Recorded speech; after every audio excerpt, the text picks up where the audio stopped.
The number of American retirees moving abroad has increased by almost 50% since 2008. That's according to the Social Security Administration. More seniors than ever are making the move to countries like Ecuador, Italy, Mexico, and Japan.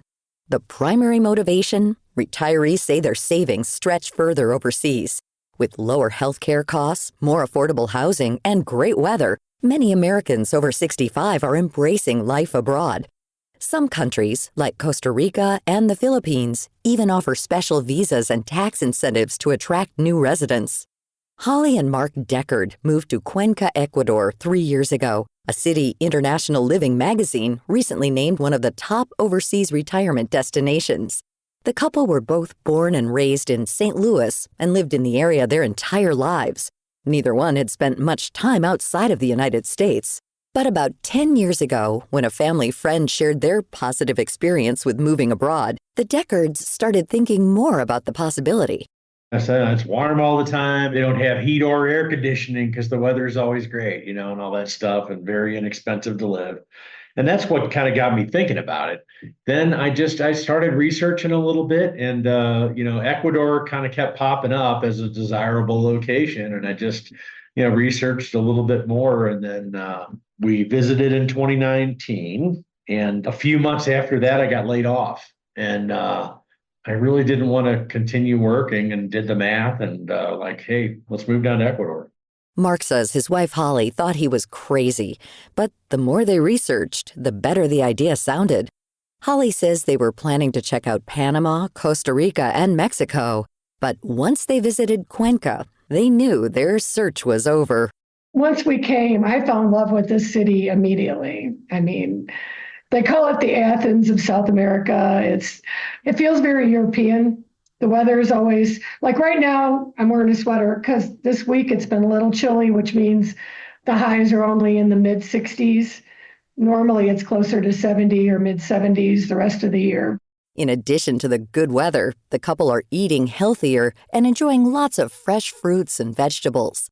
They say their neighborhood is very walkable and that travel within Ecuador is inexpensive. Most of all, they appreciate that the cost of living is cheap and affordable compared to U.S. prices. I'd say it costs about half. Our day-to-day expenses are about half what they would be in the U.S. I wouldn't classify us as economic refugees. We could technically afford to still live in the U.S., but our lifestyle would be much reduced, and we'd probably both have regular part-time jobs to supplement our retirement. They believe their standard of living is much better in Cuenca than it would have been had they stayed in St. Louis. We had an apartment, a furnished apartment, our first 2 years to make sure we wanted to stay. And then now we have a house with a yard, and I have a studio, which has enabled me to have ceramic students. It would be considered a 4-bedroom house. We don't have it set up that way with an office, and it's 2,500 square feet? But with your studio, it's about 2,300. And we're paying $900 a month. And our utilities are only around $60. That's electric and gas. That 900 is a little on the high side. It's only because we're kind of in a desirable location. Right. Well, we have a yard, a very nice front and backyard, which most people in the city don't really have that. The houses are more like row houses close together, Living in Ecuador, they can afford to eat out at nice restaurants whenever they feel like it. They also travel several times a year: Australia, Hawaii, Europe, including visits to the States to see their children. We can travel and pay for them to come visit us.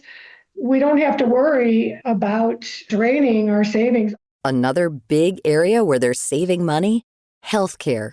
Both Holly and Mark are in their early to mid-60s, so they don't qualify for Medicare.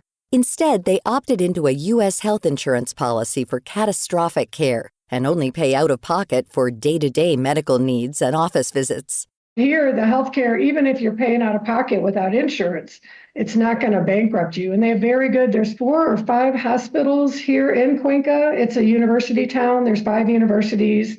There's great medical facilities.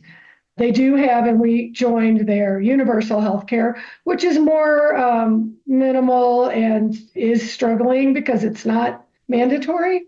So a lot of people are not part of it.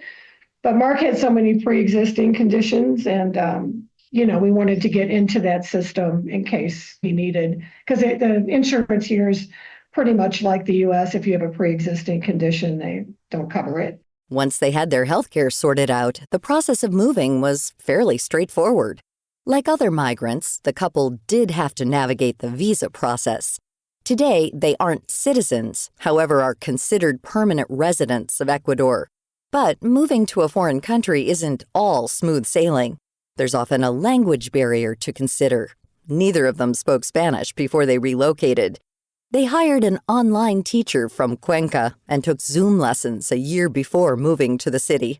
At this point, our functional Spanish, like for shopping, taxis, restaurants, I'd say is really good, but we've still got a ways to go. At our age, learning a new language is hard. Like the Deckards, David Morrill is an expat who moved to Cuenca from the U.S. Morrill has been living in Cuenca for nearly 20 years, and he says there can be an adjustment period for new arrivals. Morrill points out that there can also be tension between new residents from the U.S. and the native population in Ecuador. We're creatures of our own culture. Obviously, we're going to have a lot of touchstones with that culture, in most cases, North America, somewhat in Europe. And the language barrier keeps some people, there's little clusters of expats who get together at bars and clubs and whatnot and sort of stand off from the rest of the culture, partly because of the security of communicating with it. He says on top of the language barrier, dealing with foreign bureaucracy can be frustrating. You're dealing constantly, a lot, particularly at the beginning, with bureaucracy.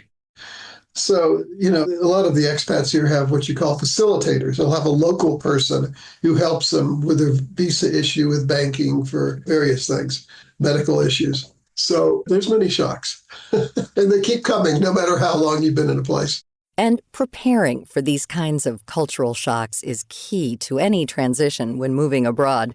Probably the big point of becoming an expat is the question of how do you become an expat? How do you prepare for it? That's a big issue because a lot of people are not prepared for it. They come down here expecting a lower cost of living, which is true, but they don't come expecting the huge cultural shock. I mean, they may be intellectually aware of that, but they're not really ready to accommodate it. So you really need to be prepared. You need to make, wherever you're thinking of moving overseas, you need to have a preparatory trip and spend some time there and see how it feels to you. Don't make a rash decision based on, say, saving money or something else that's advertised. You need to spend some time in the area where you're thinking of moving. You can learn more about this topic by visiting our website at viewpointsradio.org, where you'll also learn more about all of our past guests. For more behind the scenes, follow Viewpoints Radio on Instagram, X, and Facebook. This segment originally aired in September 2024 and was written and produced by Polly Hansen. Our executive producer is Amira Zaveri. Our studio engineer is Jason Dickey. I'm Marty Peterson.